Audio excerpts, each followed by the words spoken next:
তৃণমূল কংগ্রেস এবং তার মুখ্যমন্ত্রী মমতা বন্দ্যোপাধ্যায়কে কথায় কথায় একদম প্রশ্নবাণে বিদ্ধ করেন আইএসএফ এর বিধায়ক নওশাদ সিদ্দিকী।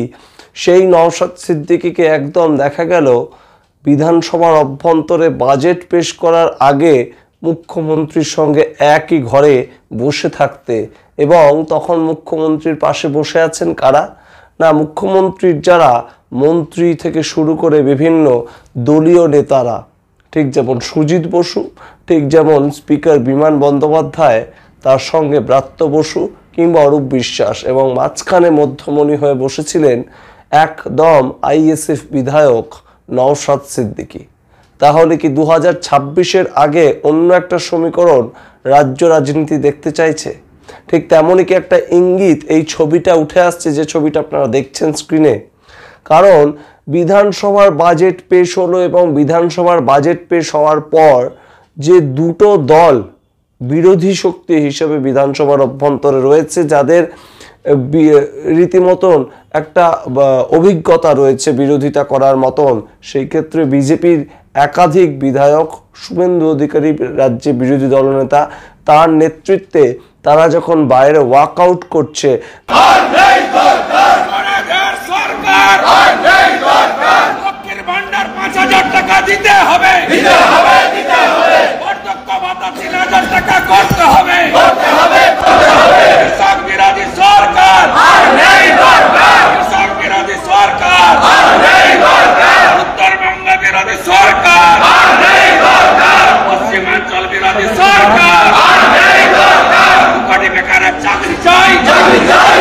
তারা যখন এই বাজেটকে বেকার বিরোধী বাজেট বলে আখ্যায়িত করছে এবং সমালোচনা করছে তৃণমূল কংগ্রেস সরকারের, ঠিক তখনই এই বাজেট পেশ হওয়ার দিনই দেখা গেল অন্য একটা ছবি।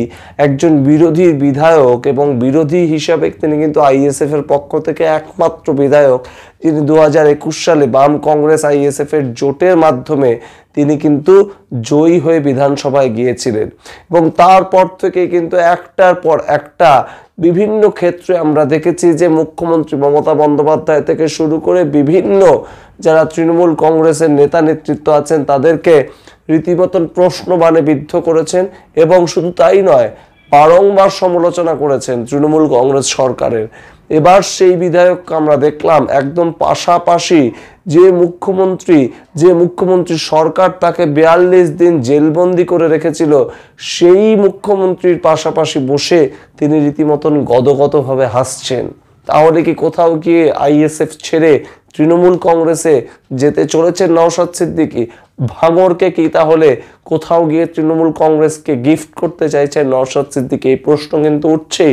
তার কারণ আপনাদের মনে থাকবে 2024 সাল এবং অষ্টাদশ লোকসভা নির্বাচন, এবং 2024 সালের যে অষ্টাদশ লোকসভা নির্বাচন হয়েছিল তার আগে একদম বাজার গরম করে দিয়েছিলেন নওশাদ সিদ্দিকী। তিনি সরাসরি তৃণমূল কংগ্রেসের সর্বভারতীয় সাধারণ সম্পাদক অভিষেক বন্দ্যোপাধ্যায়ের বিরোধিতা করবেন তার যে ডায়মন্ড হারবার কেন্দ্র, সেই কেন্দ্রে ভোটে দাঁড়িয়ে।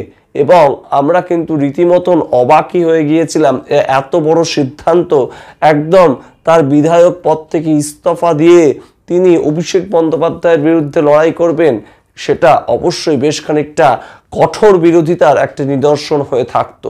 কিন্তু শেষ পর্যন্ত দেখলাম যে বাম এবং কংগ্রেস তারা যদিও জায়গা ছেড়ে দিচ্ছিল নওশাদ সিদ্দিকী যদি বিধানসভা আসন থেকে রীতিমতন একদম ইস্তফা দিয়ে লোকসভা আসনে লড়াই করতে চান, তাহলে সেই ক্ষেত্রে বাম কংগ্রেস বলেছিল ডায়মন্ড হারবারে তারা কোনো রকম কোনো প্রার্থী দেবে না। কিন্তু শেষ মুহূর্তে আমরা দেখেছিলাম নওশাদ সিদ্দিকীর কথা শুধু গল্পই রয়ে গেল, তিনি কোনোভাবে দাঁড়ালেন না ভোটে, এবং বিভিন্ন তার কারণ হিসেবে তিনি ব্যাখ্যা করলেন বিভিন্ন কিছু, যেটা কিন্তু খুব একটা গ্রহণযোগ্যতা তখনও পায়নি, এখনো পায় না। এবং তারপর থেকে আমরা দেখেছি বিভিন্ন সময় তৃণমূল কংগ্রেস সরকারকে তিনি সমালোচনা করছেন হয়তো, কিন্তু তার যে ঝাঁজ সেটা কোথাও গিয়ে কমে গিয়েছে। 2021 সাল থেকে 2024 সাল পর্যন্ত তিনি যেভাবে তীব্র আক্রমণ করতেন তৃণমূল কংগ্রেসকে, সেই ঝাঁজটা কিন্তু আর নওশাদ সিদ্দিকীর গলায় পাওয়া যায় না।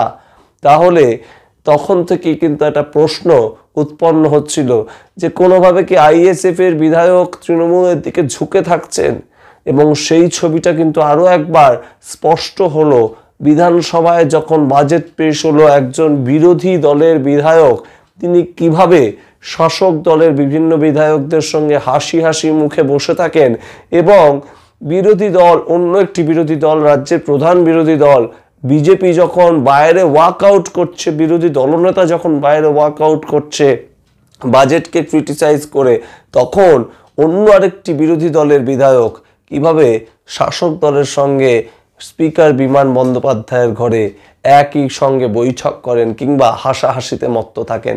আমরা এই প্রশ্ন রাখলাম আপনাদের কাছে, আপনারা কি মনে করছেন অবশ্যই কমেন্ট বক্সে কমেন্ট করে জানান যে আইএসএফ এর বিধায়ক 2026 সালে ভাঙড় কেন্দ্রটা তৃণমূলকে গিফট করে দিতে চাইছেন কিনা, নাকি অন্য কোনো সমীকরণের পেছনে কাজ করছে। সমস্তটাই আপনারা কমেন্ট বক্সে কমেন্ট করে জানান, আমরা সেই নিয়ে পরবর্তী ভিডিও তৈরি করবো।